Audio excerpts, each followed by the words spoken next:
Hello, everybody, and welcome to this week's episode of Analysing Anfield, your tactics and analytics podcast, courtesy of the Blood Red channel. I'm Josh Williams, and I'm rejoined by my co-host, David Hughes. Dave, we have returned to normality, mate. I'm sure you enjoyed getting away from it for a while, but we are now back to football. Are you looking forward to the season? I am, mate. I've picked a good time to be getting back at it. You know, we can finally start talking about football matches again. And yeah, you know, I'll be honest, I was really looking forward to doing the podcast as well. Obviously, it's been a few weeks for me. I can hear the boos in the distance when people realise it's me back and not Guy Clark. I do apologise, but yeah, you know, just really looking forward to the start of the season and talking about football today on the podcast. Yeah, to be honest, we've had a little bit of a Liverpool centre-back crisis on the show, to be honest. We've had rotating partners every week. But yeah, good to return to normality. Good to talk about actual football matches coming up that matter. So that's what we'll be doing today. Today we'll be previewing Norwich City, who are Liverpool's first opponents for the first game of the season. But before that, we are going to just have a general chat about the league, just league expectations specifically for Liverpool, and maybe a quick run through of mine and Dave's picks in terms of like top four and relegation and things like that. So we'll see where we go with it. Usual Analysing Anfield fashion. But in terms of Liverpool and Dave, obviously pre-season's now finished. What are your expectations for the season? What do you think is a general reasonable expectation for Liverpool fans going into the campaign?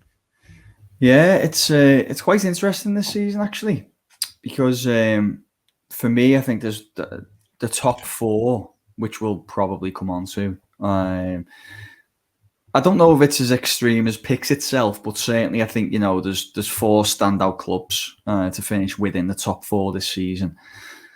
Obviously, that would be Manchester City, Man United, Chelsea, and Liverpool. But in terms of the order, really tough one, because from a Liverpool perspective, you think Liverpool kind of look back to their best. Okay, we haven't had any competitive football yet, but in terms of the squad, in terms of key players looking much sharper, shaking off the fatigue that kind of hung over them during, you know, what was really a difficult period. I'm thinking about the likes of Sadio Mane, maybe Mohamed Salah as well. You know, those players, they've looked quite sharp coming back into pre-season. Van Dijk, the big one, of course, he's back. Joe Gomez coming back.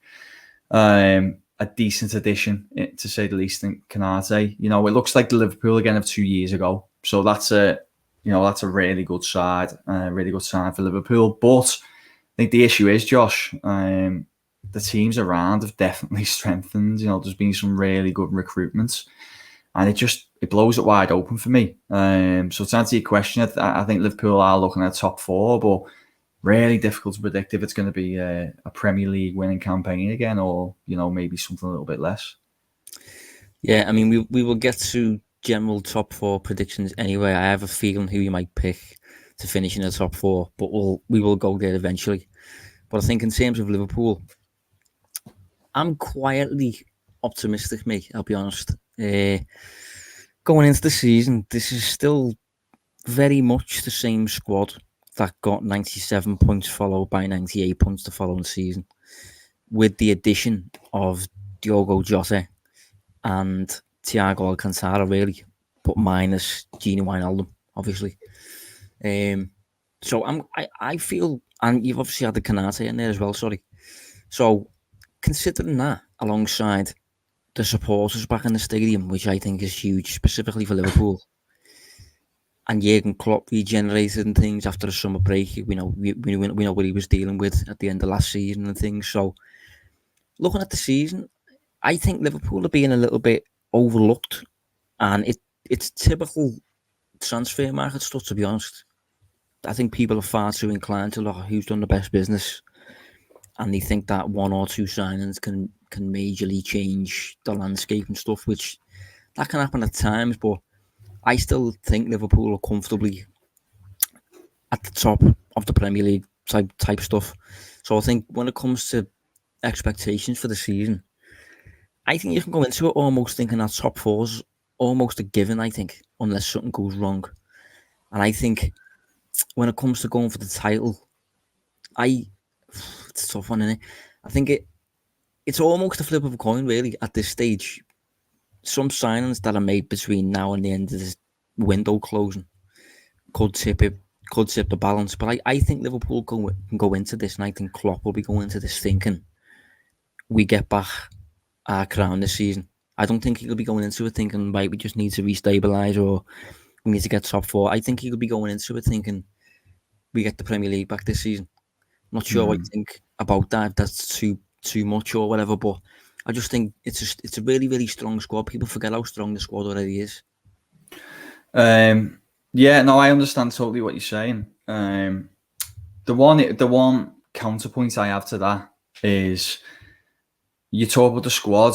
I think maybe 13, 14 players, yes. But I do look at that Chelsea squad depth. I look at Manchester City's squad depth.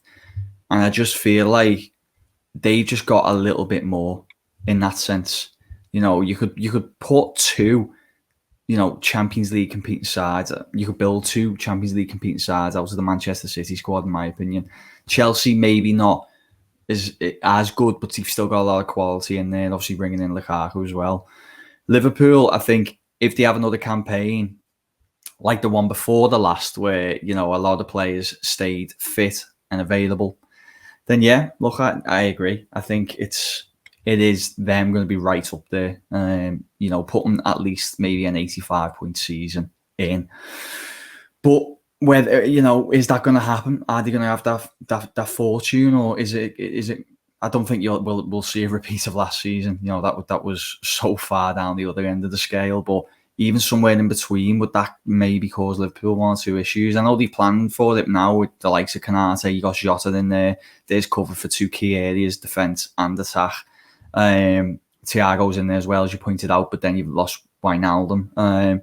So I don't know, Josh, I guess that to summarise my point, I do agree, in terms of what Liverpool are for that 12, 14 players, top, probably up there, the best, or if not one of the best in the Premier League. But I do feel like what the others have is a lot of depth, but quality still, because all Liverpool's still going to be looking at the likes of Origi to come off the bench. Will that still happen this year? Yeah, I definitely take your point, but I do think that despite that, I think Liverpool's depth is still generally better than people sometimes give it credit for. I think obviously the likes of Origi is a bit of a problem. But say, for example, Liverpool's past two friendlies, we played a friendly on Sunday, and then we played a friendly 24 hours later. We basically fielded two sides there, and the second side was against Osasuna. And if you look at it, it's still a pretty strong team. Obviously, there's a few weak links, but Liverpool's second team essentially was Kelleher in goal, Nico Williams, Kanate, Gomez, Tsimikas, Ox, Fabinho, Curtis Jones, Cade Gordon, Firmino, and Minamino. And that's excluding the players on the bench, who include Jordan Henderson and Thiago, who are still getting back to full fitness and stuff. So, and obviously in the other team that got fielded, you had Harvey Ellis, who's starting to play a little bit of a part. So, while I do agree that Liverpool's depth can't overly compete with Chelsea and City, I do think Liverpool have enough depth to navigate the Premier League season, maybe, unless something kind of dramatic happens. Like if we was to suffer, for example, an injury to Trent, that would be a problem. If we was to suffer an injury to Salah and Shaqiri was to leave, that'd maybe be an issue, because we don't really have that left-sided player too much, really. But I do think Liverpool have generally enough depth, probably you could argue better depth than when we won the title, really. But obviously when we won the title, we had lots of stuff going right for us, very few injuries, and that's kind of maybe the variant side that you need to be favourable, really. That's hard to guarantee, but given what Liverpool have suffered in the past year, hopefully it's going to be a bit more favourable for us.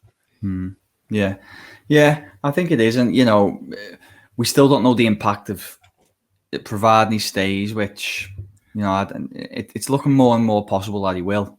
Someone like an Harvey Elliott, how much of an impact could he have on the side? How important could he be? Jones still developing. Is he going to... You'd imagine that the trajectory that Curtis Jones is on, that, he could quickly go on and become an even more important player. So there are these players that maybe at this stage we don't hold in such a high esteem, but as the campaign goes on, the young players who become really important to the side. As I said, I just look at City and I just think there's two like starting 11s in there.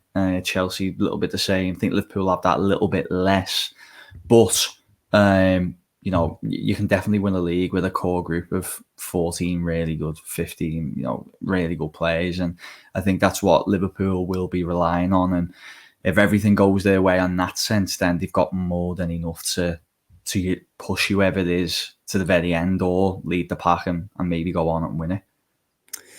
Yeah, I've been checking the odds every now and then, to be honest, mate. Just looking at what Liverpool are getting priced at bookies wise, because as I said, transfers seem to really change the perception around the league, and I think people are very quick to forget what Liverpool were before they suffered the centre back crisis. Even last season, up until Christmas, we was top of the league, fairly comfortable, winning 7-0 against away from home and things like that. So I think that's achievable once more. People are talking about FSG and how they view maybe next summer to be the summer of transition, where we dig up a few weeds and things like that. But I think this season, I think the squad is very much still in the win now category, maybe. And I do think that'll be the target. Liverpool are still priced fairly well. I thought when it comes to the bookies, they're still priced level with Chelsea. I thought it'd be a bit longer than that, and that's what I was going to throw a 10 on them or something like that. But yeah, they're still too short for me to do that. It's not really worth doing. But usually the bookies don't really get it too wrong. So the fact that Liverpool are priced so short, currently joint second favourites behind Manchester City, I think bodes well for the season. And yeah, I think it could be a flip of a coin between a few sides, but we'll go straight in for your top four, Dave. What are you predicting top four wise for the season? Yeah, and we'll do order here as well. Yeah, so obviously I did allude to it, didn't I, earlier? In terms of the teams in it, I think. I don't know. I don't want to upset anyone here. What I will say, I'll caveat it first and just say, because I'm in a position where I have to put it in order, I will. But I am in no way confident of this order. But I'm going to go with Manchester City to win it again, especially if they were to bring in Kane on top of Grealish. Second is really hard. I expect maybe I'm going to go with Liverpool for that. If things go as they did a couple of seasons ago, I think this group have really got a good run in them again. Third, I'm going to go Chelsea. I expect them to be really strong as well, but maybe just one or two more seasons for that group that they've brought in now to I say that, they don't tend to have managers in there for that long, but I just think Tuchel maybe just needs this group another year to win it, or at least, get in the top two. And then United fourth, but it's weird. United do have some holes still in that starting 11, but they've also fixed a lot of them as well with Varane, Sancho. And I think they'd be so disappointed with a fourth place finish. But I fancy the three teams ahead of them. So, as I said, with no confidence whatsoever, I'm going to back City just about. I'll go Liverpool second. Third, I'm going to go Chelsea, and fourth, United. For me, it is difficult this, and if you had a gun to my head, I would put forward the same order, if I'm honest. But having said that, I think any one of the four can win it. But I think specifically the top three, I think you can almost flip a coin with them. I think that they're all that compatible and they're all that strong. In terms of like point tallies, what we think might win it, it's hard to say. Like last season, Manchester City won the league. I think it was 86 points, was it? Let's have a look. Yeah, 86 points they won the league with, but they only really started playing like December onwards, really. They've added Grealish, but they still haven't added that striker. And if they don't add that striker and they go into this season, I don't think City will get that much more than that. I don't think they'll be pushing 100 points again. I think if they go into the season as is right now, I think they might end up around 90, something like that. And I think from a Liverpool and a Chelsea perspective, I think that's beatable. I think you can get more than that. And I think I'd go as far as saying maybe any team that wins. I mean, this is a big ask anyway. But any team that wins 30 of their 38 games, I think would probably win the league. Like in 2019, Liverpool did that. Liverpool won 32 of theirs. In 2018, Liverpool and City both did that. City won 32, Liverpool won 30. Year before that, again, City won 32. And the year before that, Chelsea under Antonio Conte won 30. So I think any side that wins 30 games this season, I think would probably win the league. I don't think two teams would do it this season.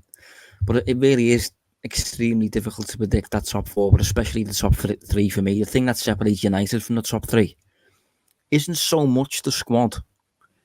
I think it's more the coach. And I've said before, I don't mind Solskjaer that much. I think he's all right, but he's competing there against arguably the three best in the world when it comes to Pep, Klopp, and Tuchel. So I think when it comes to that, I say you're only as good as your players, don't I? But to an extent, when it gets to literal small margins, that's when the coach starts to make a bit of a difference as well. And I think those coaches I've just named specifically offer a fair few points more than the typical coach. So, although I think United have improved, sadly for them, I actually think they might regress position-wise in the table.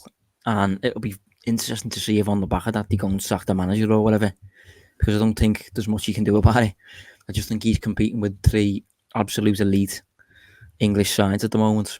And he's still got maybe the odd little hole in midfield and things like that. But I do think they've had generally a good summer.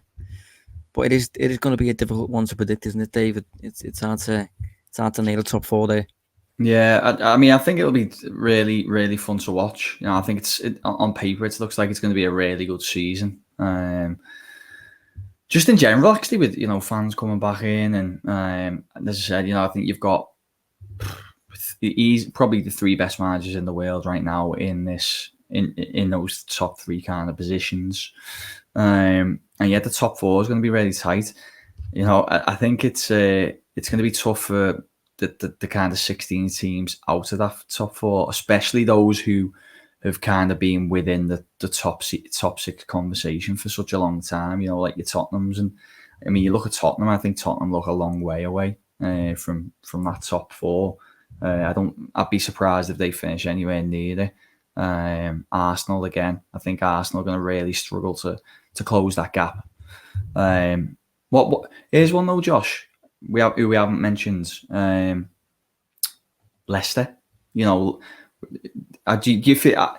I don't know about you. I feel a little bit sorry for them because I think they've done a lot right, and they've kind of overperformed really for the last couple of years. I know they've built this reputation as being like kind of bottlers, for maybe dropping off from title races and falling out the top four. But I just think it's going to be for what they can do, resource wise and things like that.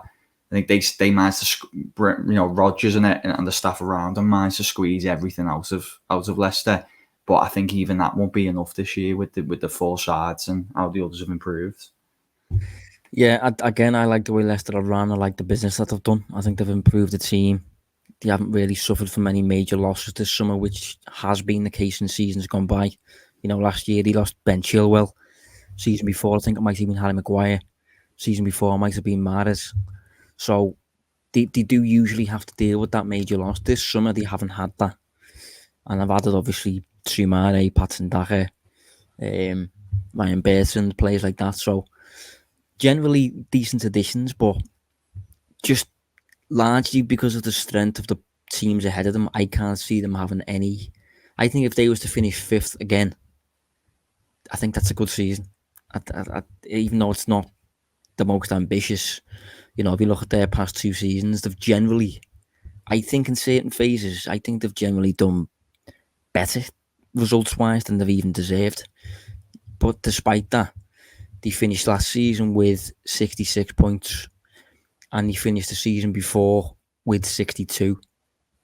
Now, this season, I think the bracket for the top 4 will be even higher than the past 2 seasons gone by. So it just feels like if Leicester were going to do it, they were probably going to do it last season or maybe the season before. But to do it now would be a big ask. I do rate them. I think they're roughly same level as Spurs and Arsenal at the minute. Obviously, remains to be seen whether Spurs will be keeping their main man, which will certainly have an impact on points tallies and stuff. But yeah, I don't see much of a threat from Leicester when it comes to the top 4. I just see 4 squads in particular that are just quality-wise on a different level to the rest of the league, and I think for the most part that kind of takes care of itself. But when it comes to relegation then, Dave, who are you putting forward? Again, it's tricky. Yeah, it is a tricky one. I don't know. This one I really struggled with, to be honest, because I think you normally look at the promoted side and see who goes out of them. Norwich will be interesting, but I don't want to talk about them too much because I'm sure we'll come on to that. But just generally how they approach the season, whether they approach in the same way they did 2 years ago or they adapt slightly. Watford, I must admit I haven't really paid that much attention to Watford over the summer. So I don't know. They haven't signed a player, I don't think. No, well, I mean, that's a big ask to come into this division when you haven't really done any big business. And it doesn't need to be 6 or 7 players, but I think you do need to improve the side to compete at this level. They haven't done so that'll be that makes them pretty vulnerable, in my opinion, at this stage. Brentford, I don't know. Interesting. I'll wait and see on that one. I'll probably, and it might seem harsh, but I'd probably put them two as 2 of my favourites, just because where we're at this stage. Although what I like about Brentford is they've got a goal scorer, they've got some good players, and they might do okay.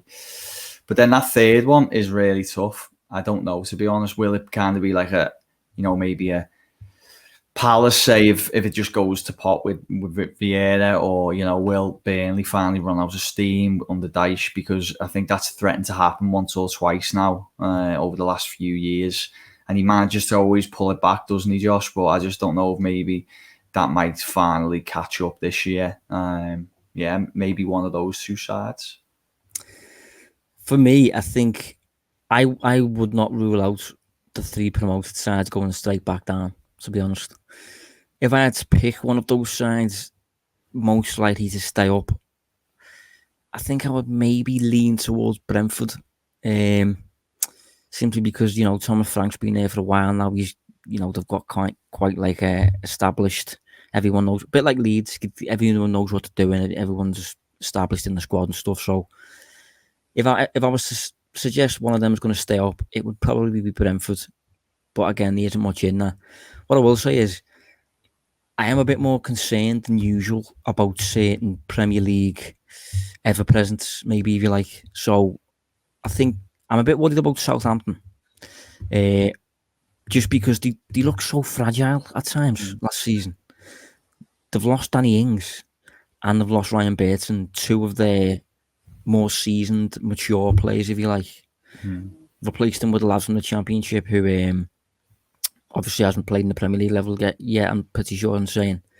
And they've replaced Burton with a Chelsea youth product who's apparently very good though. And I think is it Perraud, something like that, French lad from the French League One. And there's absolutely no way I'm trying to help anyone out on pronunciations, mate. But I think, just looking at Southampton, I'm just not sure. They just look a little bit fragile to me, a little bit weak. And in addition to Southampton, I would throw Burnley in there too. Burnley are usually just so safe. They know what they are, sort of thing. But this summer, more than ever, I don't think anyone's aware that there's been lots of upheaval at that club this summer, in terms of like specifically staff behind the scenes, the people surrounding Sean Dyche, directors of football and all this. I think lots of changes because of new owners, basically. I think new owners took charge last season. So although Dyche is still there, I think there's the possibility that he won't be by the end of the season. I think if he's not there, there's no way that squad is Premier League level for me. Obviously, still a prospect that Everton will pick up their best player, Dave. Not sure about that one. Not sure where that one went. Yeah, I think it's still rumbling on, but it's went quiet, hasn't it? Which makes you wonder if it's going to actually happen. But I think that would be a big loss for them as well. Someone who swings in a lot of crosses to Chris Wood, which obviously gives them a lot of goals. I don't know how that one's going to pan out.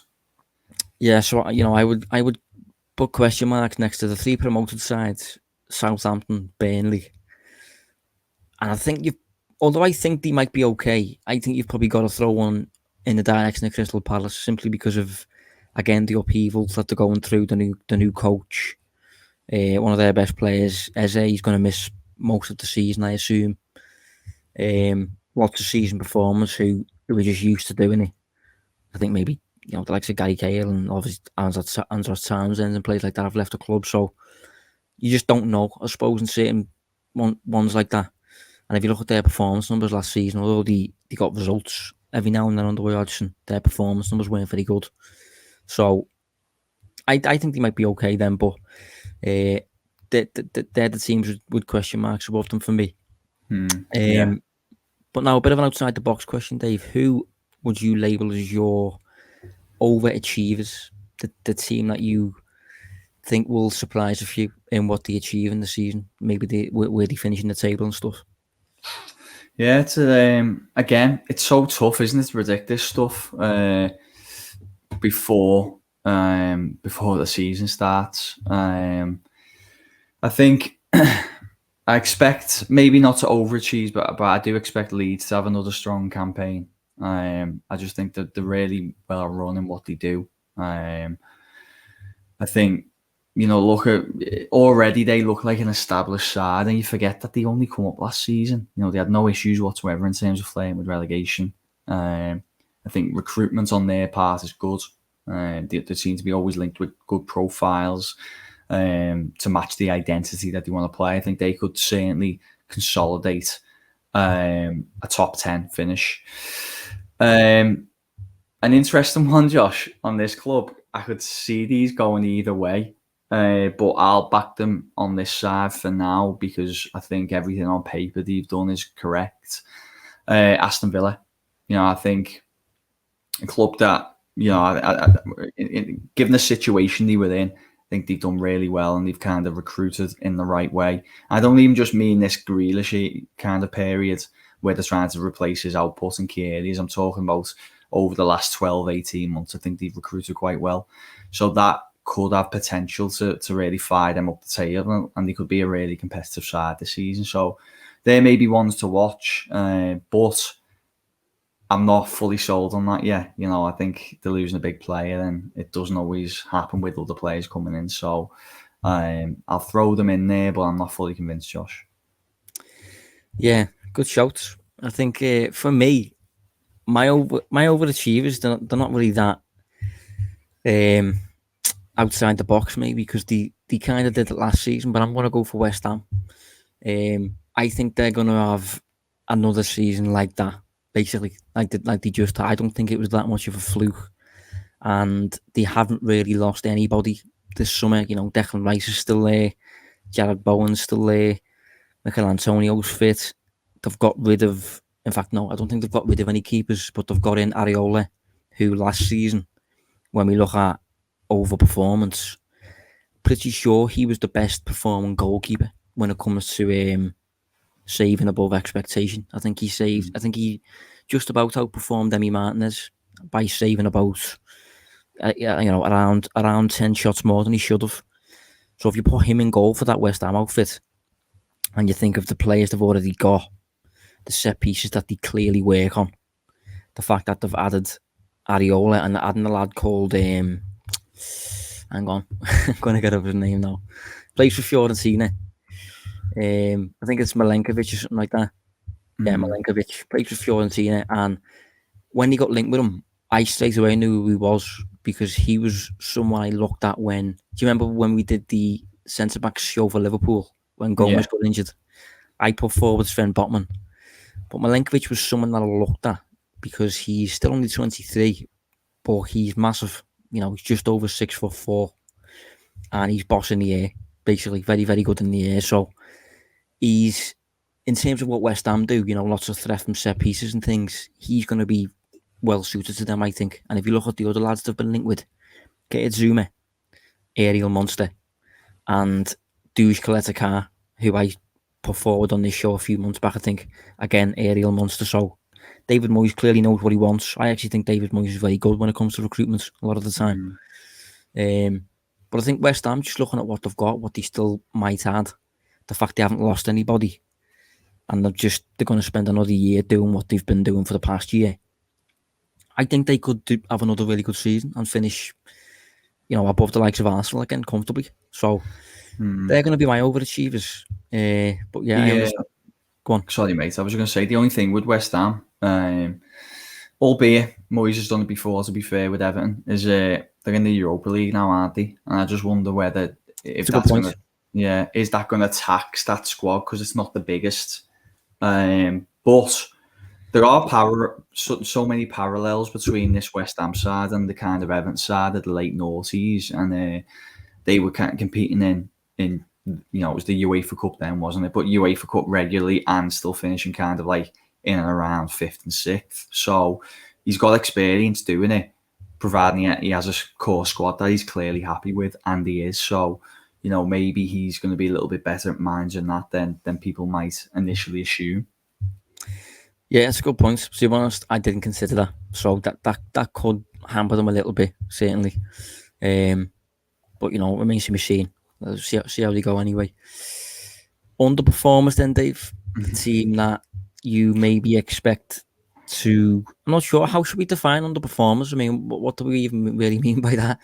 A team that maybe does worse than they should, or what? Well, it's a tough one because is it kind of a team that's high expectations and not going to deliver it, or is it just a team that performs pretty poorly, or maybe it's somewhere in between? Yeah, somewhere in between. I'll let you go with that one first.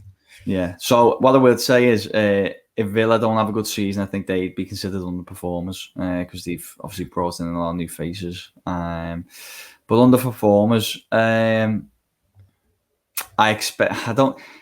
don't know if expectations are high, but we've spoke separately about it. I expect Everton not to have a great season, you know, considering that they've been kind of not trying to knock on the door of the top 6 for, say, the past few years. Struggled to really do it. You know, we're threatening to be a top 4 side up until about March of last season, and then obviously, you know, fell off spectacularly. I don't think you're going to see a repeat of that this year. I'm expecting them to be somewhere in around where they finished, you know, 10th, 11th. So I think they're going to have a pretty flat campaign. Tottenham, Josh, I put Tottenham in there. I know they've still got a lot of good players, but I'm just not sure if that's going to, you know, considering they'll go into this season still believing they should be a team pushing for Champions League. I just cannot see that happening. You know, and I don't need to repeat all the points we've already made, you know, about 10, 15 minutes ago. I can't see it happening. And I think they'll be pushed for top 6. You know, people forget they didn't even get top 6 last season, did they? You know, they're outdone by the likes of West Ham. And I expect them to underachieve again. And then finally, maybe Arsenal. I don't know. Maybe. Yeah, I would pretty much agree with everything you've just said. I'm looking at the league now, and I'm not really sure if there's many teams that are expecting the world and they're not going to get it. Just looking at them, I think most teams will probably run in line with their expectations or maybe even above. I'm not really sure. It's hard to define. Obviously, when I said the Southampton stuff earlier, I think they could have a bit of an issue this season, maybe. Again, for the reason that they're a bit vulnerable and stuff. But Josh, sorry, just quickly, can I add one more into this conversation because I think they're relevant? I think Wolves will be a really interesting one, actually. Well, I was thinking about them. I was going to say them, but I don't really know how they're going to fare because I know what this manager's after. He's basically going to do what Nuno does in a way when it comes to shape, but more aggressive, more proactive, higher line, all that sort of stuff. Really, whether Wolves can do that is another question. Whether they'll encounter problems or whatever. Like, say for example, if you're keeping Connor Cody in the team, Connor Cody's never struck me as that type who can defend really highly and things like that. So yeah, the reason I didn't say Wolves is because they could really go two ways for me. They could take to it brilliantly and really enjoy the change up in style. Because think for example when Man United went from Mourinho to Solskjaer, all the players just suffered kind of a morale boost because they were now playing like an attacking side. So Wolves might benefit from that, but then at the same time they might not really have the players to start playing that way, and he might suffer. I don't know. What about you? Yeah, I'm just thinking, could it be like a Frank de Boer at Palace type thing where maybe those that kind of transition is just too quick, changes too fast, don't have the players in place and it fails miserably. And, even last season under Nuno, they were it felt like they were on a downward trajectory as a side. They've lost Jota last year, which was a big loss for them. I think key players are that bit older. Jimenez is back, which could be important, but obviously we don't know how good he comes back. I don't know. They could just be ones to watch in terms of maybe getting dragged into that kind of bottom six battle. So this is always one of my favourite ones. Best transfer. I don't know. I didn't. I think for this one, if you want, we can do an obvious one, and we can do maybe a more under the radar pick who we think is good, but might not get the plaudits. Yeah. Good question. I'll tell you what. I'll have a quick.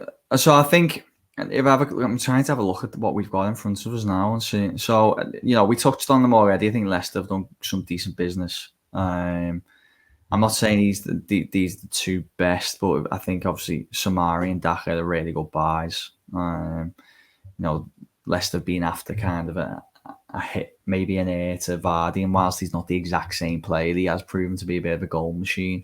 And if he can translate that into the Premier League, then he's going to be a great purchase. I think Samari in midfield is someone that certainly in kind of the Twitter analysis scene, he's talked about a lot, hasn't he, Josh? And one of them where you're wondering where he'd end up going. I think obviously they're two decent buys. I feel like I'm hogging them all, so I won't go on. Beyond, I'm not going to do Grealish because I think that's, unless you're going to go on to it, I think it's obviously a really good buy. But one more I'll add is Palace bringing in Olsey, the lad from Reading. Oh yeah, Elise. Yeah, Elise. He's been doing really well in the Championship. A player who I probably would like to see in a few other clubs at that level. Not naming them, moving for didn't. Palace brought him in. The kind of player he really needs, someone that can kind of not only step up while Eze's out, but potentially play alongside him and form a kind of really good little core group of players in the team. So I think he was a decent buy for Palace and just what they needed. Yeah, I think for me, the obvious one, the best transfer for me is Sancho. I think that's the best transfer of the summer because of how good he is, the fact he's English, homegrown, still only 21, I think, and I think the price they got him for is decent. I actually do. Considering what's getting paid, what's getting quoted for Harry Kane, and what's getting paid for Jack Grealish, Romelu Lukaku, and things, I think to get Sancho for around 75 million, I think that's a great buy. I just think he's a great player, and sadly, there's no alternative takes regarding that one as to whether it might go wrong or anything like that. It's just one of them top transfers. And yeah, I think beyond that, it's going to be, as you say, it's going to be interesting to see how Patson Daka gets on. Obviously quoted rumoured to Liverpool quite a lot. Palace, again, done some interesting business. Mark Guehi, centre-back from Chelsea, about 20-odd million.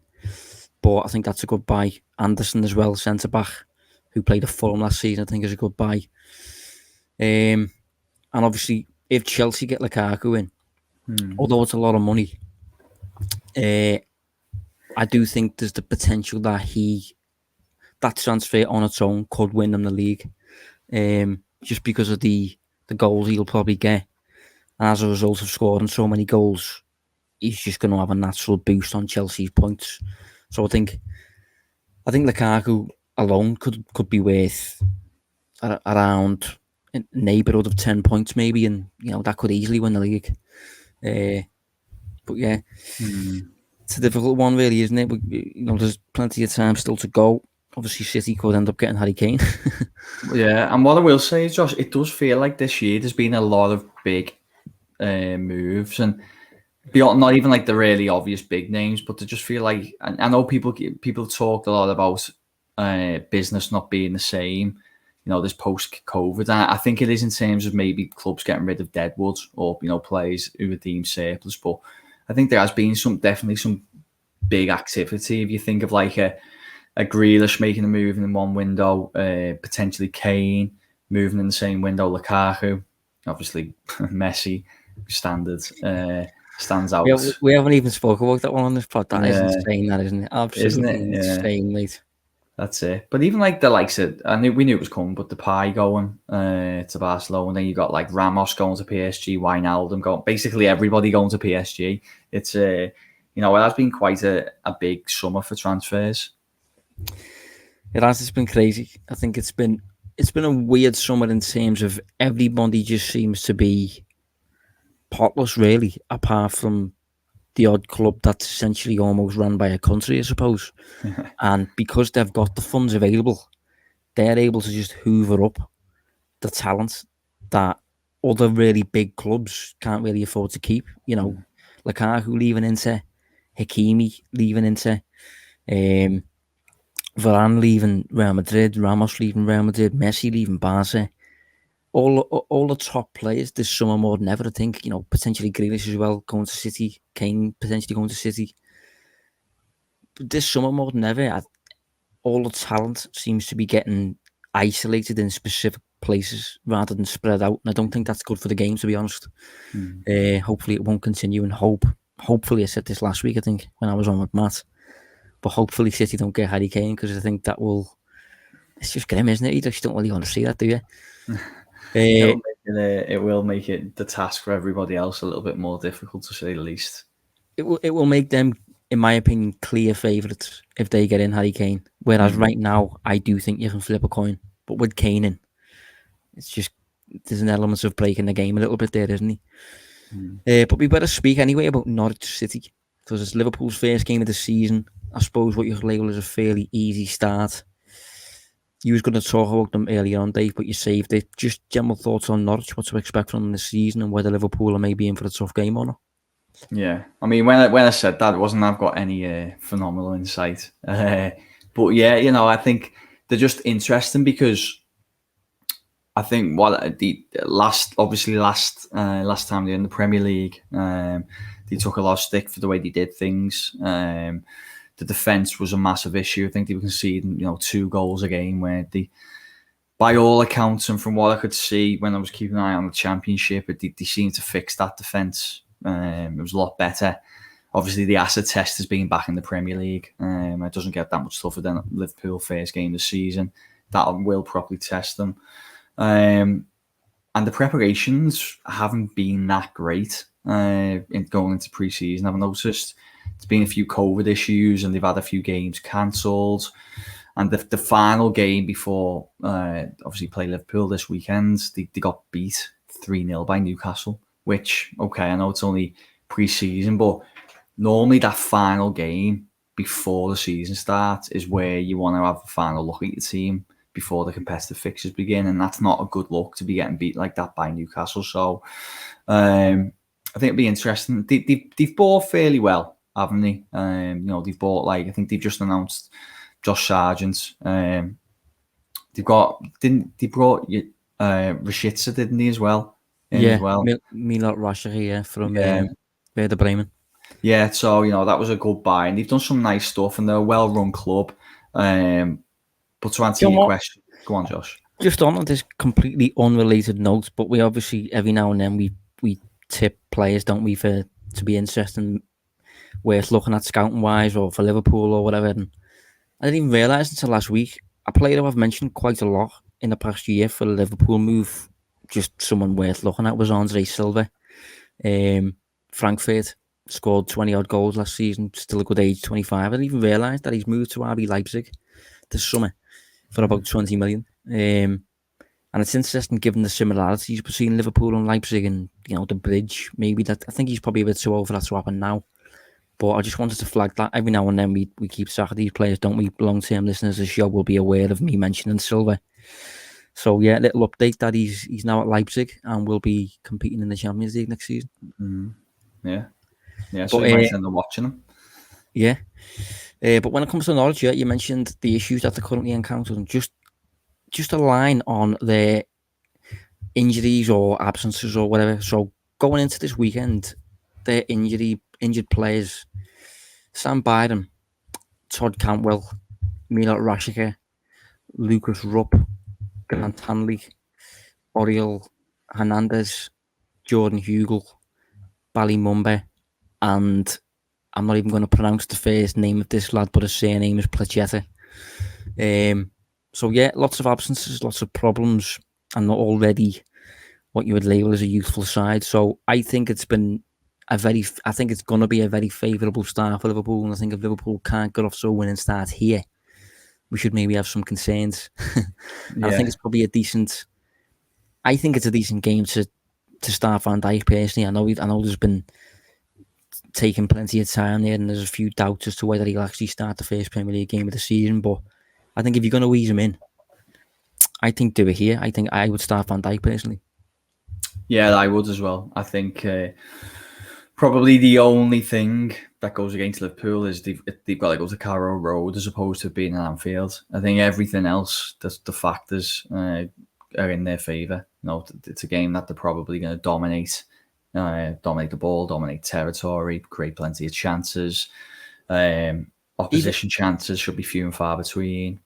Even like the height of Norwich, though, like the fact that they're quite a small, slight team. Yeah. The fact that you would have Van Dijk in the side there from set pieces and things, scoring goals and stuff like that. I just think it's a suitable one there for Van Dijk, to be honest. Well, they play, don't they? Predominantly they play a 4-2-3-1, and the main strike will probably be Timo Pukki, I imagine, unless they'll start with someone else. But Pukki's already had a crack at the Premier League, and from a physical standpoint, he's not like a Chris Wood, is he? He's not someone who's just going to physically test you throughout the game. I also don't think he'll test you in terms of runs in behind and skill on the ball. I just think it. Not that look, he's a very, very good player. He scored a ton of goals in this country, so I'm not dismissing him. But I just agree with your point. I think it's not a bad opponent to come up against in your first game. I think an issue for Pukki as well will be, the runs in behind he did test opposing sides with were largely fed by Emi Buendia, who's obviously now at Aston Villa. So you could argue, I think we flagged him, didn't we, 2 years ago, Dave? But was it you and me? We flagged him as when Norwich first came up. Buendia was the threat. Buendia was the creative man to watch. And in that game at Anfield, first game of the season, Liverpool won 4-1. Still coached by Daniel Falk, obviously without now Buendia. Few absences in the squad. So the pretty, not identical, but they're very, very similar to the team that Liverpool did face in the Premier League a few years back. As you say, they've made some interesting signings with Rashica and Sargent. I don't think either will play. Probably too early for Sargent, to be honest. But yeah, I think a lot of the interest on this one will probably be the team that Klopp will pick, Dave. Obviously, a few players have had good pre-seasons. A few players are on the edge of full fitness and things like that. So, I'm curious to get your thoughts as to who you'd field. It's a good question. I look at it and I think go on. I'm going to say we'll go position by position. So, Yeah. but we'll remove the obvious ones. So, start left back then. Are you playing Tsimikas or Milner? Tsimikas without doubt. Yeah. Yeah, I think with I say the beauty, it's never nice losing having a player go injured. But what I like about him is he's a fairly decent replica of Robertson. Maybe not as efficient, but a big problem last season was obviously Liverpool having to bring in defenders and then adapt the game to away from what it would normally be in those positions because the players aren't the same profiles. But he is, and I think that means that Liverpool can just play as they want with him there, and there'll still be that threat from that left back position. So yeah, he definitely goes in there instead of say like a Milner for me. So centre half, who are you two? You're pairing. I probably am going to go for the reasons that we just stated. I'll go Van Dijk in there. Are you agreeing with that? Yeah, I'm playing Van Dijk, but in terms of his partner, it is quite tricky. I'm probably leaning towards Matip. But maybe when you consider Norwich's strengths, you could probably argue they're a little bit more of a mobile type team, couldn't you? Rather than their big physical side. So if they are a mobile team, you could argue maybe Konate's a little bit better suited. I don't think I'd start Gomez. I think Gomez feels a little bit further behind fitness wise and stuff. I think his injury was a bit more serious, wasn't it?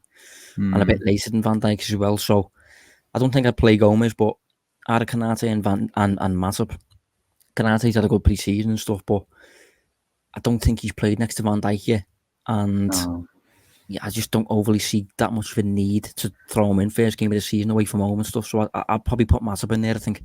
Yeah, I would. I think you're already putting Van Dijk in, and you probably just want a settled centre back next to him. He's played with numerous times, so he can kind of focus a little bit more, I guess, on his job rather than maybe a new partnership with a Konate. I just think it makes sense. Yeah, and then in terms of a midfield three, it's not guaranteed to be a midfield three. No, It could be a two.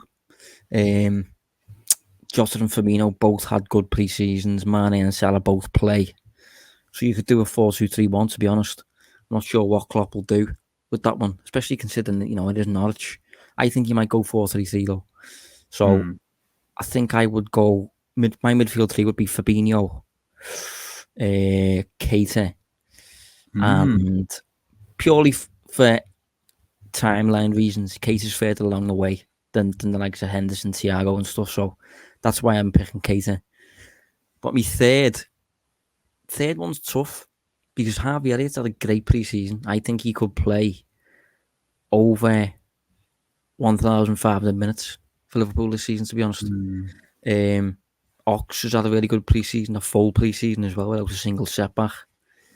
And Milner has had a full pre-season. So that third spot for me is quite tricky to pick. Yeah, I can't. I'd be surprised if he starts Elliott, but Yeah, I wouldn't be. Yeah, but I wouldn't be surprised if he ends up in the squad. It'd be interesting to see what happened there. I take it Jones doesn't make you cut. Probably not. I don't really have that much of a reason behind why he went off in the last game after about half an hour with a head knock. He was fine, but it was just precautionary and stuff. But because of that, I can't see him getting a full start against Norwich. Maybe a toss-up. Considering it's Norwich, bit of a weaker side, I think I'd maybe lean towards Ox. He looked really, really sharp in the last game. And as I said, he's had a full pre-season, which for him to have a full pre-season without a single knock is quite rare. So I'd maybe lean towards Ox. I'm not sure on that one. I think it's a good point what you make. I was probably going the other way, to be honest. Maybe Milner, and then just kind of having, him and Fabinho kind of, dropping in as that two, almost like a, double pivot at times, and then just letting everyone else just go, with wing backs and stuff, because both wing backs are quite attacking, aren't they? So I was leaning more towards that, but you've used the term coin toss a few times now, and I think it could be a coin toss between Milner and Ox. Well, at least with Milner, I think you'd have a bit more of knowing what you're going to get. And, without Henderson in the midfield, no Wijnaldum there either, I suppose you'd have the benefits of a talker in there to kind of bring Liverpool through until Henderson gets fit and Thiago gets back on the pitch. Plus, Ox is just so inconsistent. He just has these moments and you start him and he just doesn't play well at all. And you don't want to be carrying anyone in this game because you want to start off with a big win. So, I don't know. And I suppose the final slot is Jota or Firmino. It's tough that because I don't know. What do you reckon? I think I'm leaning towards Jota personally. Yeah. Again, he's just a little bit further along the way when it comes to pre-season. I think even though Bobby looked sharp in the last game and scored 2 goals as well. Yeah. Hopefully he hasn't used them all up. Yeah. So what are you gonna go with? I'll probably be. I'll go the other way just to balance it out. I think I'd probably go Firmino because I'd like the idea. I could easily foresee Firmino doing really well from the start, and I'd also love the idea of having Jota coming off the bench to impact the game. Whereas I'm not sure Firmino would have that same kind of impact. I don't envisage Liverpool will be chasing goals in the second half, but I think Jota's time will come. I think he will make that position his own, and maybe Firmino just gets it to start with for now. But I do expect that to change in the coming weeks and months.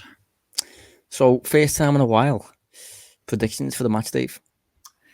Yeah, I'm quite confident with this one actually. No, let's start Hopefully with a bang. We'll have a better season. Yeah, couldn't have been much worse than last year. It was great. It was great the year before because it was just backing Liverpool to win, and it was just about getting the scoreline right. But it was tougher this year.